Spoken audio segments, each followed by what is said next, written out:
So hi and welcome back to this another episode with me Arshi. I hope you guys are doing good and I think this is one of the most preferred and most important video so far on my channel because हम बात करने वाले हैं that how to target 340 plus score in CMAT 2024 and आप कैसे JBIMS target कर सकते हैं थ्रू CMAT 2024। जैसे कि आई थिंक सभी को पता चल चुका होगा कि CMAT की नोटिफिकेशंस आउट हो चुके हैं। 18th April is the last date to apply for CMAT 2024 and I think exam तो पता चल चुका है, सभी को पता था, आज नहीं तो कल डेट्स आ जाएंगी। अभी एग्ज़ाम की डेट नहीं है, दे आर सेइंग कि मई में एग्जाम्स होगा। तो अगर हम इस परस्पेक्टिव से देखें तो हम shooting this video on 1st of April, that means you just have 1 month right to write your CMAT 2024 का एग्ज़ाम। अब इसमें स्ट्रैटेजाइज करना, कैसे आप स्कोर कर सकते हो, ये समझना बहुत इंपॉर्टेंट है। तो यहाँ पे बहुत सारे पॉइंट्स हैं और ये पॉइंट्स उन स्टूडेंट्स ने दिए हैं जिन स्टूडेंट्स ने स्कोर करके, आप मेरे चैनल पे एक इंटरव्यू देखेंगे, the student is studying in JBIMS and he enrolled into JBIMS through CMAT 2022 if I am not wrong, right? So these are all the tips and tricks जो student score करते हैं, उनके accordingly ये तरीका होता है कि आप कैसे एक अच्छे मार्क्स को किसी भी एग्जाम में टारगेट कर सकते हैं। तो डिटेल में डिस्कशन करेंगे। I think we have created so many points, I was just going through all the points and trying to understand कि कैसे इसको डिलीवर करना है। So watch this complete episode. Let's start. So if you are an MBA aspirant, आपने CAT दिया है, ZAT दिया है या फिर कोई एंट्रेंस एग्जाम नहीं दिया, आपका परसेंटाइल अच्छा नहीं है एंड आप उस कम परसेंटाइल पे भी एक अच्छे कॉलेज को टारगेट करना चाहते हैं एंड आप जानना चाहते हैं जो कॉलेजेस आपने देखे हैं उनकी रियलिटी चेक क्या है, तो उसके लिए नीचे एक प्रोफाइल एनालिसिस फॉर्म दिया है, व्हाट्सएप के लिए नंबर दिया है, कॉलिंग के लिए नंबर दिया है, जिस पे आप रीच आउट करके ये डिटेल्स ले सकते हैं और अपनी प्रोफाइल के हिसाब से एक ड्रीम कॉलेज को टारगेट कर सकते हैं। So now welcome back to this episode and अगर आप मेरे चैनल पे नए हैं, don't forget to subscribe because यहाँ हम बात करते हैं MBA की एंड सिर्फ MBA की। तो राइट फ्रॉम आप कौन से कॉलेजेस टारगेट कर सकते हैं CMAT के through to the reality of all those B schools, that all I'm going to discuss on this channel. We'll start this episode by first of all analyzing a simple सी चीज़, that is कि CMAT को समझना। किसी भी exam को आप prepare कर रहे होते हो तो आपको उस एग्ज़ाम का वो डिफ़िकल्टी लेवल कैसा है, मॉडरेट में है तो किस कैटेगरी में आता है, किस तरह से क्वेश्चंस आते हैं, सिलेबस गो थ्रू करना, ये सबसे ज़्यादा इम्पॉर्टेंट चीज़ है। तो एग्ज़ाम पैटर्न आप प्रीवियस ईयर के क्वेश्चन पेपर्स अगर 2-3 साल के देखोगे तो आपको समझ में आ जाएगा। बिकॉज मुझे लगता है कि जो भी ये वीडियो देख रहे हैं they have already started there preparation from so long. कई सारे स्टूडेंट्स ऐसे भी होंगे जिन्होंने CAT लिखा होगा, ZAT लिखा होगा, MAT लिखा होगा एंड दे आर थिंकिंग कि CMAT के थ्रू मैं फिर भी एक डिसेंट कॉलेजेस में जा सकता हूँ। तो सिंपल सी चीज़ है, सबसे पहले एग्जाम को समझना कि वो किस कैटेगरी का एग्जाम है, किस तरह से सवाल पूछे जाते हैं, सो दैट आप उस अकॉर्डिंगली स्ट्रैटेजी बना सको। फिर एग्जाम्पल अगर हम सबसे पहले बात करें quantitative techniques and data interpretation की, तो इसमें जो क्वेश्चन आते हैं वो सिंपल सी चीज़ है, आपकी मैथमेटिकल एप्टीट्यूड को टेस्ट कर रहे होते हैं, arithmetic, algebra, geometry and basic statistics related questions होते हैं। CMAT जो है वो एक मॉडरेट कैटेगरी का एग्जाम है। जिस स्टूडेंट ने CAT में 70-72 स्कोर किया है वो बहुत आराम से 95 प्लस परसेंटाइल जा सकता है CMAT में। This is what I personally feel like, because CAT is like and ZAT जो है वो टफ कैटेगरी के एग्जाम्स आते हैं।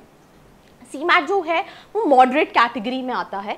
अगर हम logical reasoning and critical reasoning की बात करें तो इस सेक्शन में से सिंपल सी चीज़ है, आपकी रीजनिंग और एनालिटिकल एबिलिटीज़ को चेक किया जाता है, पजल्स पूछे जाते हैं, सिलॉजिज्म क्या होता है, सिंपल सी चीज़ है, आपको 2 स्टेटमेंट दिए जाते हैं, आप काफ़ी कॉम्प्लिकेटेड आपको बताना रहता है कौन सा स्टेटमेंट सही है और आपको क्यों लगता है कि वो स्टेटमेंट सही है।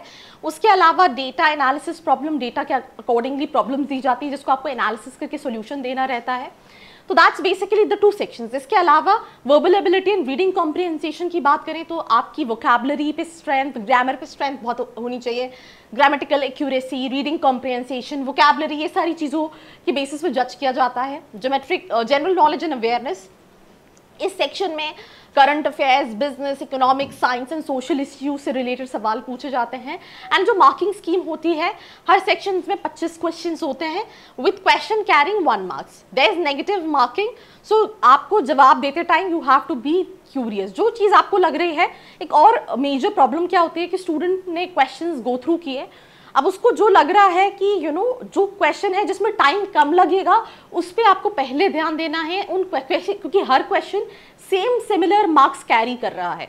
तो आपको वो क्वेश्चंस को पिक करना है जो आपको लगता है यार ये मैं बहुत कम टाइम में सॉल्व कर सकता हूँ, because it's not only about doing all the correct answer, it's also about कि आपको टाइम लिमिट भी है जिसको आपको दिमाग में रख के चलना है।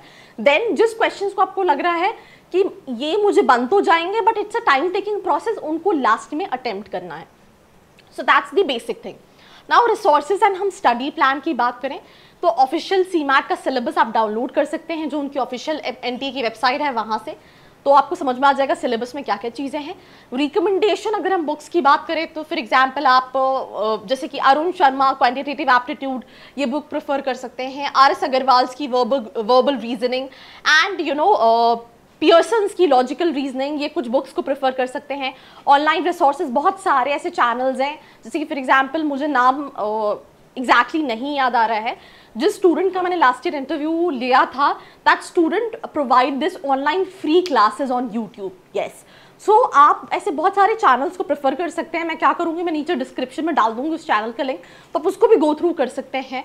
तो ऑनलाइन प्लेटफॉर्म जो कि CMAT preparation, mock test, video tutorials और कई सारे फ्री रिसोर्सेज प्रोवाइड करें। अगर आप चाहते हैं मैं एक ऐसी वीडियो बनाऊं जिसमें मैं आपको फ्री रिसोर्सेज के बारे में बताऊं, तो उसके लिए let me know in the comment section below, तो मैं ये ऑनलाइन रिसोर्सेज में फ्री वाली चीज़ों पे एक डेडिकेटेड वीडियो बना दूंगी, डिपेंडिंग अपॉन आपका क्या रिस्पॉन्स रहता है। देन हर स्टूडेंट की अपनी कुछ कैपेबिलिटी और एबिलिटी होती है, तो उसके अकॉर्डिंगली पर्सनलाइज आपको अपना स्टडी प्लान बनाना पड़ेगा। फर्स्ट आपको अपनी जो कंसेप्शंस है, कंसेप्शन मतलब जो बेसिक्स हैं किसी भी सिलेबस के, वो अच्छे से करने हैं, core topics from recommended books and online resources. Second, उन क्वेश्चंस को प्रैक्टिस करना है प्रीवियस ईयर के सीमैट पेपर से। Analyse your performance to identify areas जहाँ पे आपको इंप्रूवमेंट करने की ज़रूरत है। थर्ड, मॉक टेस्ट ज़्यादा दो ताकि आप एनालाइज कर सको, और मॉक टेस्ट देते टाइम का भी लिमिट रखना है जो सीमैट का टाइम है, सो दैट आप ये एनालाइज कर सको कि आप कहाँ परफॉर्म कर रहे हो, क्या आपका वीक सेक्शन है, क्या स्ट्रॉन्ग सेक्शन है, और उस अकॉर्डिंगली आप रेगुलर बेसिस पे काम कर सको।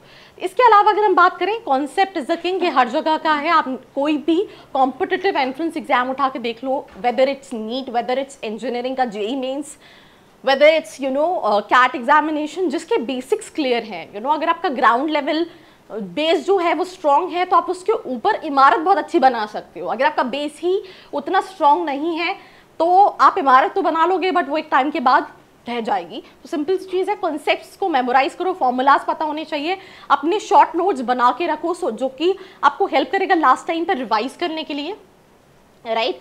Underlying concept thoroughly, this will help you tackle new or tricky questions effectively. Practice makes perfect. Past years के papers, mock test, toughest mock test, ये सारी चीज़ें आपको हेल्प करेगी इम्प्रूव करने में, राइट। आपको टाइम के अकॉर्डिंगली प्रिपेयर करने में, एक प्रेशर जो एग्जाम टाइम पे होगा अगर आप नहीं दोगे मॉक्स तो आपके लिए डिफिकल्ट हो जाएगा। एक्यूरेसी एंड आपकी स्ट्रेंथ और वीकनेस को आइडेंटिफाई करने के लिए टाइम मैनेजमेंट जो है वो क्रूशियल है। तो जो भी आप प्रैक्टिस कर रहे हो please practice it with timer, ताकि आप समझ पाओ कि आप कहाँ पे ज़्यादा टाइम लगा रहे हो, कहाँ पे ज़्यादा टाइम नहीं लगा रहे हो। And I think this is basically last second slide, work on your weakness, right. जो सेक्शन आपको लग रहा है कि जहाँ पे आपका वीक है, क्योंकि आप ऑल इन ऑल सबसे ज़्यादा 340 प्लस तब स्कोर कर पाओगे जब आप सारे सेक्शंस में जस्टिफाई करोगे, right. So identify the section or topics you struggle with and dedicate extra time to mastering them. Consider joining a coaching class or seeking guidance from a mentor for specific subjects. Build your vocabulary, newspaper daily पढ़ो, current sections explore करो, right? ये आपको help करेगा। vocabulary, comprehension skills को develop करो। Updated on GK, इसमें आप news resources, updated current affair, business trends क्या चल रहे हैं, economic developments क्या चल रहे हैं, इनके बारे में knowledge रखो। तो सिंपल सी चीज़ है, maintain focus and wellbeing, stress को मैनेज करो, अपने आप का ख्याल रखो, and mind over matter. Simple सी चीज़ है कि लास्ट एग्जाम है, एक एंजाइटी भी रहती है कि मेरा कैट जैट नहीं अच्छा गया, राइट, इसमें मैं कर पाऊँगा नहीं कर पाऊँगा, एंड टेंशन लेना can never be a solution. It's always better to analyze, be practical, right? And give your best. That's all I'll suggest. Like, share and follow. I hope you like this video. For more such videos, keep watching our channel. And do not forget to like, share and subscribe.